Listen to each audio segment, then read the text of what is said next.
You know that baggage we all carry around from our past? The stuff that weighs us down? Well, what if you could just let it go? Not by forgetting it, but by truly, actively releasing it.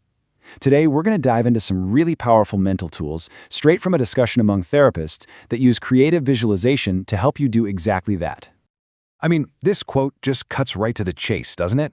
We are not talking about some abstract, high-level theory here. We're talking about practical, imaginative exercises for clearing out all that mental junk.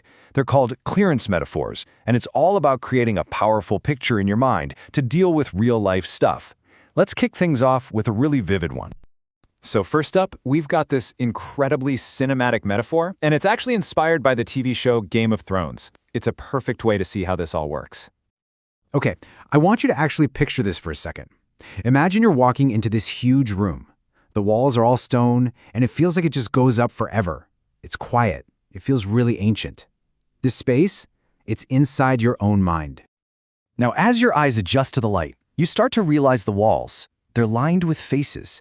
But these aren't strangers. No, every single one of them is you. It's you from yesterday, you from 5 years ago, the kid you were, the teenager you were. Every version of yourself from every single moment of your life is right here in this room.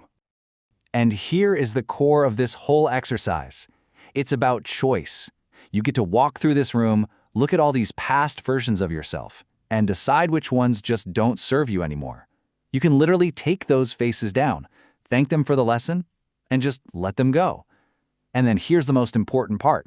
You choose the face of the person you want to be today, and you walk out of that room wearing it. Pretty powerful, right? That whole visualization is a perfect example of a clearance metaphor. So now that you've actually seen one in action, let's break down exactly what that term means. So here's the deal. It's a story, a personalized story, that you create to give yourself a real, almost tangible way to deal with the past. And the reason this stuff works is kind of fascinating. Our brains don't always know the difference between something we vividly imagined and something that's actually happening. So by creating this strong mental picture, you're tapping into the emotional parts of your brain to genuinely clear out the old baggage that's stopping you from being who you want to be right now. The absolute beauty of this technique is just how creative it is. There is no one right way to do it. So let's just take a quick tour through a gallery of different metaphors. It'll show you the range and, who knows, maybe spark some ideas of your own. Okay, here's a really simple but surprisingly profound one. The whiteboard method. First, you just visualize writing down whatever it is you want to release. Could be a word, a memory, a feeling. Then, you imagine yourself physically erasing it. Feel the motion of it, watch the board become completely clean. But it's not just about getting rid of the negative. The last step is absolutely crucial. You anchor a new, positive feeling, like freedom or peace, onto that fresh, clean slate. All right, for something a bit more, let's say, direct and physical, try this one. You visualize a ball right there in front of you, and you mentally take all the memories, the frustrations, the old hurts, everything you're ready to be free of, and you just pack them really tightly into that ball. And then you just kick it as hard as you possibly can. Watch it go flying away, maybe down a hill, off into the distance, until it's just gone.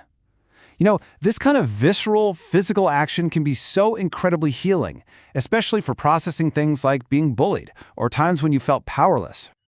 Now what's really interesting is how the metaphor you choose can completely change the feeling of the release. For instance, imagine putting a memory on a flat stone and skipping it across a calm lake, watching it disappear with just a quiet little ripple. Now compare that to packing a memory into a firework, launching it into the night sky, and watching it explode into something beautiful. That's a celebratory release. Totally different vibes. Sometimes a purely mental exercise isn't quite enough. This metaphor brings it right into the physical world. You actually write down what you want to let go of on little pieces of paper. You place them in a fire-safe bowl or something, and you ceremoniously burn them. You watch the smoke carry it all away, and maybe you say thank you for the freedom you feel. And this brings us to a really key point. These metaphors aren't just for, quiet meditation with your eyes closed. They can be applied in two very distinct but equally effective ways. So you've basically got two paths you can take here. You've got the eyes closed path, which is a purely internal, imaginative journey, like that hall of faces we talked about. And then you have the eyes open path, which is a physical ceremony, like actually burning the notes. And what's cool is that therapists consider both of these to be incredibly powerful. Your imagination can help release stuff you aren't even consciously aware of, while a physical ritual creates a real, tangible space for that change to lock in. So we've looked at a bunch of really powerful ideas, right? From stone rooms to fireworks. But at the end of the day, this isn't about finding the best metaphor from a list. It's about finding your metaphor. And this quote just says it all perfectly.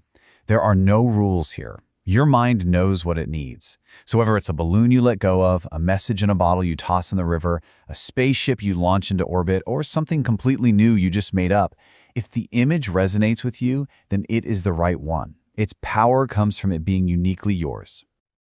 So, we'll leave you with this question to chew on. If you could turn a piece of your past into an object, a heavy rock, a crumpled letter, an old key, what would that object be? And more importantly, what would be your own unique, personal, and perfect way of letting it go for good?